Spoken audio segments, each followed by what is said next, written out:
This week we answer one of your questions about romance novels and dating and relationships and expectations that girls hold for guys and all that kind of stuff. So here we go.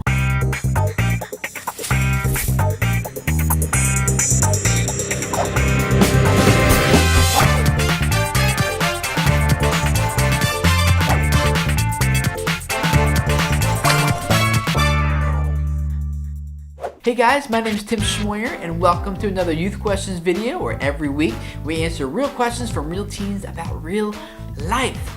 And this week I am actually on the road traveling, so welcome to my hotel room. I'm actually at a conference in Dallas, Texas right now, but I didn't want you guys to miss out on a video, so welcome to my hotel room. And together we are gonna talk about relationships and soap operas and romance novels and all that kind of stuff. Last week I was actually traveling in Colorado and I was hanging out with over 100 youth workers, so I figured what better opportunity to answer questions from teenagers than when you're with 100 plus youth workers. So that's what I did. I took some of you guys' questions there with me and we answered a whole slew of them. This week we're answering this question that one of you guys submitted. Would my future husband not like it if he knew I read romance novels? I have noticed since I have started reading them that I have compared guys in my life to the characters in the stories, and I know this is corrupting my view of what a perfect guy should be. That's a great question. Let's see what some of these youth workers had to say.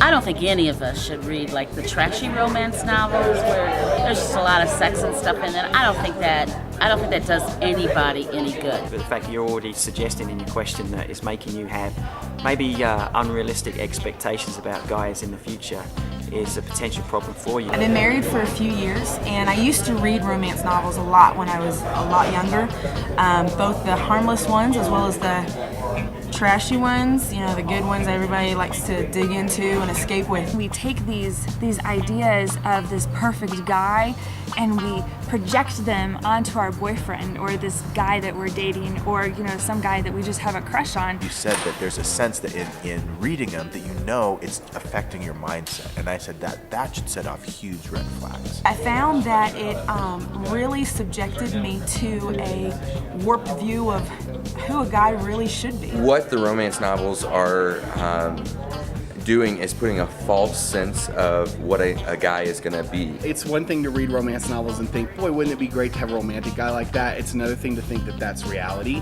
I mean, somebody made that up in their head. That's not somebody who really exists. The best part of this question is this: everything we're doing is developing who we are. And even though it's easy a lot of times to go, it's just a book, or it's just a movie, or it's just the way that I talk, or it's just the way that I think about this, we're creating habits that we will carry into our marriage. You need to be thinking about the kind of husband you want, the kind of man you want, what kind of traits you want him to have.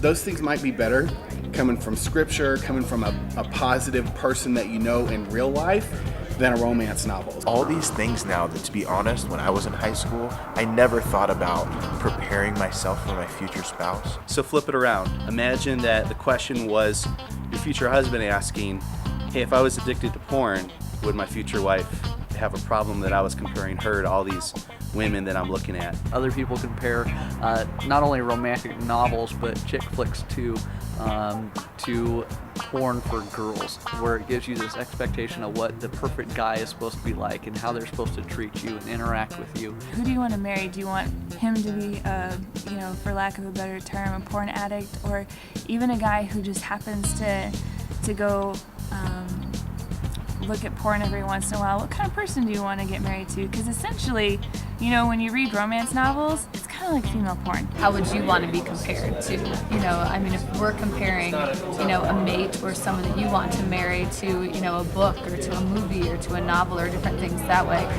just imagine if they were doing the same to you. One of the things I've even found as a married woman now, that when I read something, even the good stuff, even the clean stuff, in the comparisons of what I've done to my husband, I don't allow him to be who God is working in him. I don't allow him to be the man that he is developing into. How your future husband, how your future mate is going to stand up to those characters in the romance novel. It's just not fair. It's not a fair battle because that's not reality. I'm single, and so coming from my standpoint of it, it takes away from the beauty of what that relationship could look like, because now you have put inside yourself what the expectation is, and then no one's going to ever meet up to that expectation. If you've seen something in a Hollywood movie, if you've seen something on TV, if you read something in a romance novel, whatever it is that makes you get out of that moment and compare it to something else is gonna on some level distract you from the kind of intimacy that God really has for you. I cut out even like a lot of the chick flicks when I'm dating a guy, because I don't want to take that and put it on a guy. It was like having a relationship through somebody else. I couldn't have anything that was authentically me. I didn't know who I was. I didn't know what I needed for myself, because I was looking at everybody else's situation, and it creates an imaginary realm and a fantasy world that's not legit. We're not going to be the perfect part of that marriage either, and so we're going to have to learn to love the person for, you know, their weaknesses as well as their strengths. Whether you're comparing it to what you think it's supposed to be, if you've seen something in a Hollywood movie, if you've seen something on TV, if you read something in a romance novel, whatever it is that makes you get out of that moment and compare it to something else is gonna on some level distract you from the kind of intimacy that God really has for you. A guy doesn't stand a chance when he's developing or when he's being compared to somebody who is pretty much perfect.